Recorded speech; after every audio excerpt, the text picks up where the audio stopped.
De lancer tout de suite, qui s'appelle Programme sénégalais pour l'entrepreneuriat des jeunes, s'inscrit dans la réforme globale de l'alignement de l'offre de formation sur les besoins économiques.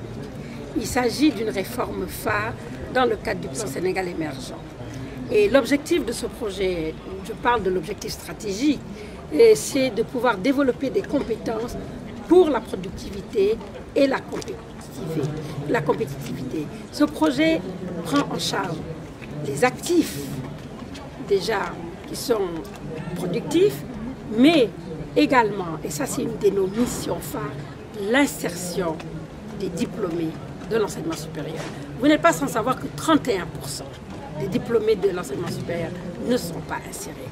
Il nous faut adresser ce problème et je pense que c'est un début de réponse par rapport à ce programme. Voilà la durée de cette formation.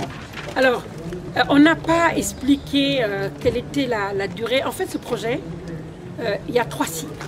Vous avez un cycle dit un cycle fondamental qui correspond à une licence, à une L3. Donc, ceux qui auront satisfait aux critères et vont pouvoir bénéficier d'un diplôme. C'est une formation diplômante. On pourra leur délivrer une licence d'entrepreneur, par exemple agricole, d'entrepreneur dans le domaine de l'habitat, etc. C'est la première fois en Afrique où on délivre un diplôme d'entrepreneur. Pour beaucoup d'entrepreneurs installés, ils ne sont pas passés par une formation formelle. Donc c'est la première fois. Ça, c'est le niveau fondamental.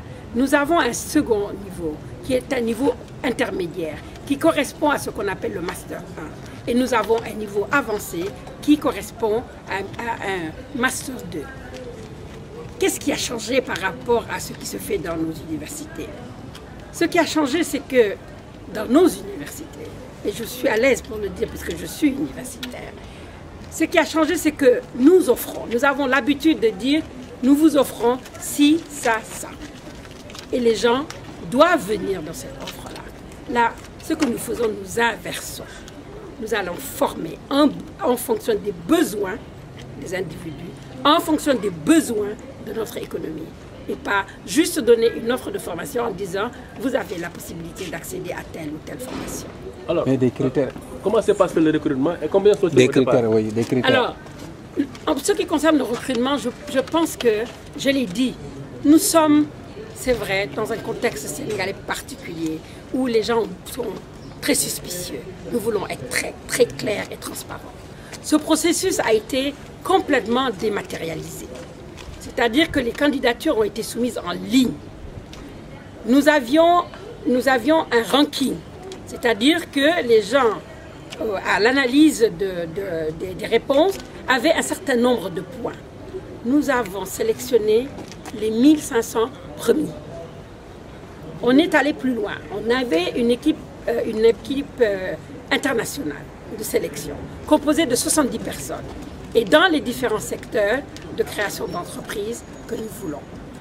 Nous avons envoyé l'ensemble des dossiers à ces différentes personnalités de notre équipe, qui ont noté tout ce qui était questions ouvertes. Donc, parce que les questions ouvertes, ce n'est pas comme les questions fermées, où on peut dire il a 10 points ou il a 0. Là, il faut lire quel est le projet, comment il compte le mener, etc. Et là, nous avons fait un deuxième classement. Dans ce deuxième classement, nous avons retenu 1200.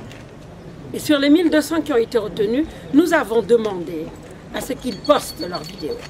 Il était difficile de se retrouver devant 1200 candidats et nous avons voulu supprimer tout ce qui était subjectif. Nous avons demandé aux candidats eux-mêmes de faire une vidéo de 2 à 3 minutes où ils pouvaient se présenter et présenter leur projet. Cela nous permettait d'apprécier le savoir entrepreneurial, le savoir-être. Parce que nous ne voulons pas d'entrepreneurs. Je pense que c'est une élite économique. Et quand on parle d'une élite économique, ça veut dire qu'il y a un certain savoir-être. Et ce savoir-être-là était important pour nous. Une fois qu'on avait donc terminé tout ce processus, ils ont été informés donc qui pouvaient accéder à cette formation et nous leur avons demandé donc, de s'inscrire par rapport à cette formation. Voilà le processus. Justement, madame, par rapport au coût du projet, peut-on savoir le coût, par exemple? Le coût de quel projet? De la formation, par exemple. Non, nous n'avons pas raisonné comme ça.